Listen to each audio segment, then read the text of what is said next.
This lesson has a sequel which follows it, which is called Seed Project Planning.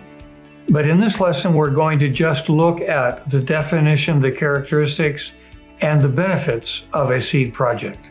So the first point is the definition. What is a seed project? A seed project is a small, short-term, locally resourced demonstration of God's love outside the church. Did you get that? It's a small, short-term project which is locally resourced to demonstrate God's love outside the church. That's point number one. Point number two are the benefits of a seed project. The first one is it allows us to do evangelism not by proclaiming God's love in words, but by proclaiming it in action. And the second benefit is freedom from dependency. When we do a seed project with our local resources, we learn, wow, God can use what we have to demonstrate His love. And we don't have to get resources from the denomination, from the mission society, or from the government. We just need to give God what we have in our hands. And a third benefit is that by doing these small projects, we get experience and confidence for doing much bigger things.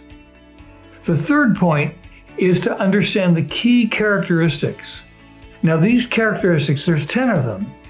We learned those in Harvest through many years of practicing these seed projects and then looking to the things that seem to increase their effectiveness. And there are 10 things. And it's important to evaluate what we do on the basis of these 10 characteristics. The first one is that what we do is motivated not by our own feelings of what's needed. We ask God, what do you want us to do? So it's motivated by God's intentions, not by our impression of what the needs are. Number two, it's covered in prayer. Number three, it's simple and it's short. Number four, it's well planned. We don't just spontaneously go out and do something that we think is a good idea. Number five, it's done with local resources. Number six, we don't use the project to manipulate people to hear the gospel. We do it simply because there's a need. Jesus healed all 10 of the lepers, even though He knew that only one would come back. So He didn't use healing as a manipulation. He used it to demonstrate His Father's love. Seventh, it's done outside the church. And number 8, we always program a way for the people that we're helping to participate in their healing, in what we do to serve them. We give them a way to have their dignity, their image of God that God put in them to be recognized. And number 9, we try to impact more than just the physical, but the spiritual, the social, and the wisdom area in as many creative ways as we can as we do that project.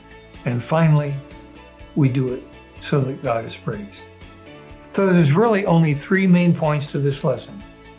And the first is that it's a small, short-term project done with local resources outside the church.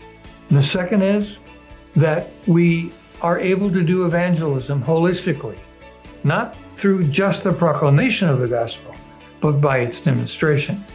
And then we become freedom from dependency on outside resources, and we get experience and confidence for larger projects.